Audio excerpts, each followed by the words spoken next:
Hello students. In this lecture, we'll be studying about geography of representation, and this is lecture. This is in continuation to the previous lecture, so we can say that this is part 3, and here we'll be learning about geography of representation. Uh, we all know that geography is central to the operation of almost all electoral studies. So, keeping that in mind, geography of representation refers to the electoral districting, then electoral abuse like malapportionment and gerrymandering. Further, before we proceed, we all need to have understanding of certain definitions like delimitation, or redistricting. So, delimitation or redistricting means redrawing the electoral boundary or drawing of constituency boundaries.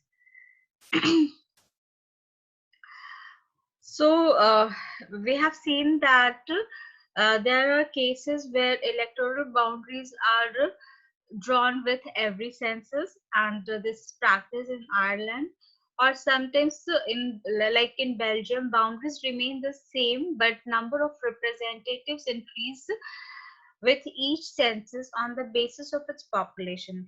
It is done to have safe seat from the opposition. Next is MP. All of you know that is Member of Parliament. Uh, and MP is the member who represents the constituency. Third is seat. Seat is a position for a MP, meaning uh, which without which seat of MP cannot exist. Then constituency. So constituency is a group of voters in a specified area who elect a representative to legislative body. It is the aggregate of people officially represented in a constituency, each constituency having a total residential or electoral population relevant to the apportionment criteria. So now the another term comes, apportionment.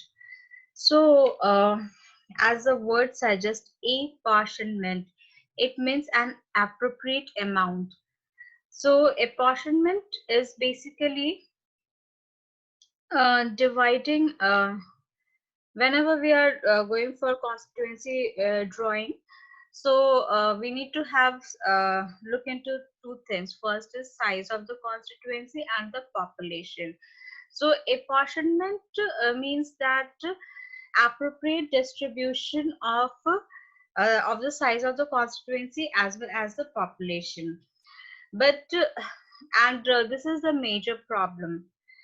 So if I say that if I have got 4 seats and 40 representation, then how I allocate 40 representation into 4 seats is called apportionment.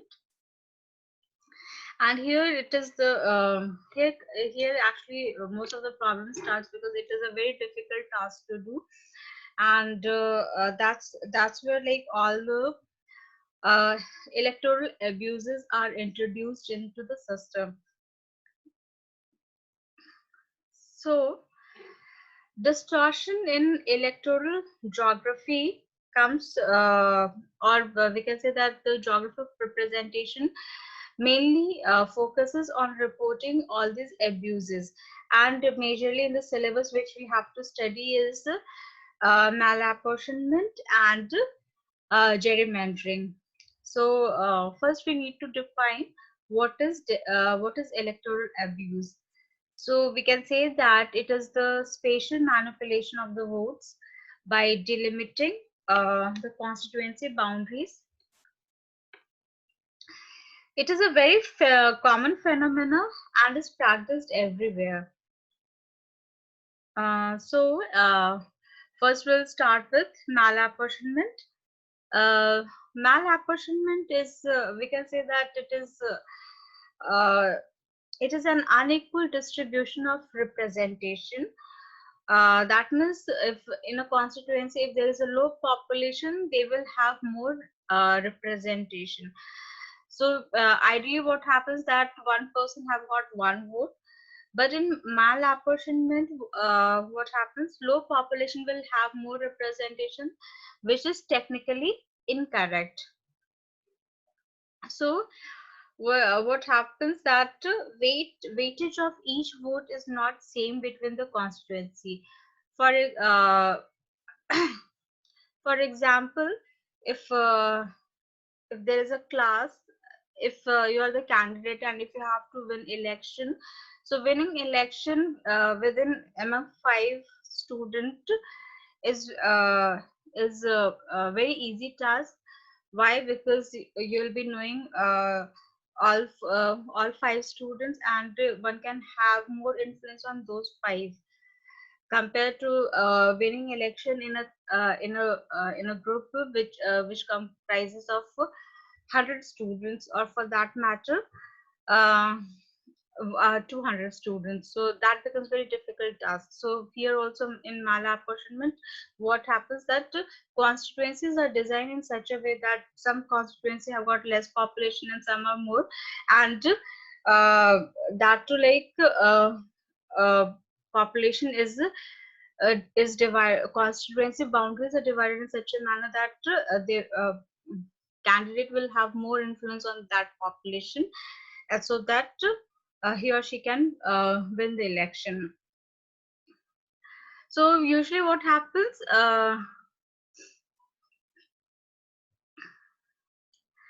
so if we take example of India, so in India, again, we have not exactly, we also have a kind of a malapportionment. In India, redrawing of constituency happens on the basis of population. Uh, it is done in such a way that total representation from each state is not, it has not changed during this exercise of boundary redrawing. This delimitation of boundary is done through the Boundary Commission of India, and main task of the commission is to redraw the boundary, excuse me, of assembly or Lok Sabha constituency. The representation from each state does not change during this exercise. However, however, it has been seen that the number of SC/ST seats in a state are changed in accordance with the census. The present delimitation of constituencies has been done on the basis of 2001 census under the Delimitation Act of 2002. Delimitation, if you all students, if you all are forgetting, we have already done this delimitation when we did bound differences between boundary and frontiers. So it's quick revision. This is the process of boundary formation, delimitation, demarcation, and delineation. Delimitation is the legal process. Demarcation is basically the field operation, and delineation is the graphical or mathematical operation. And any country which does not follow any of these 3 methods, they will always have this boundary dispute. So, talking about Indian case, apportionment in India was done thrice, in 1951, 1961, and 1971. And during the emergency, that is in 1976, the constituency boundaries were freezed for 25 years.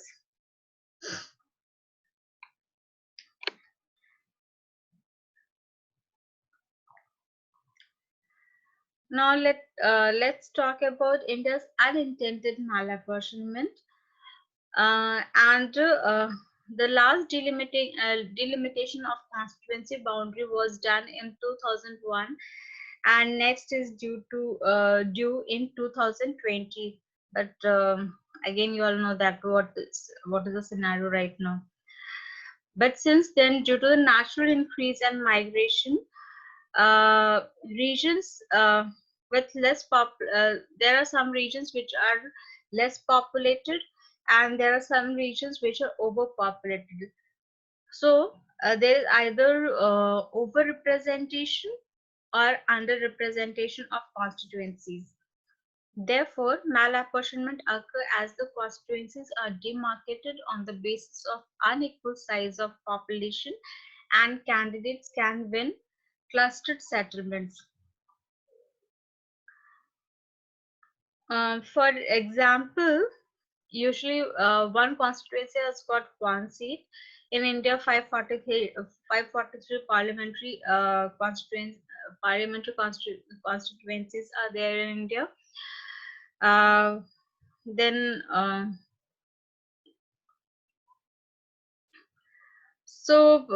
as per 2014 election analysis, 84 crore of people elected 543 MPs, meaning every MP represents 15.5 lakhs vote. And once these MPs are elected, they're expected to respond to this amount of 15.5 lakh of people, to respond every day on everyday issue, which is very difficult task. So they're just subjugating that that MP to at local level councillor who is there to listen their problem. So which is very difficult task. So this is all about gerrymandering. This is all about malapportionment, and will be now. Now we'll start with gerrymandering.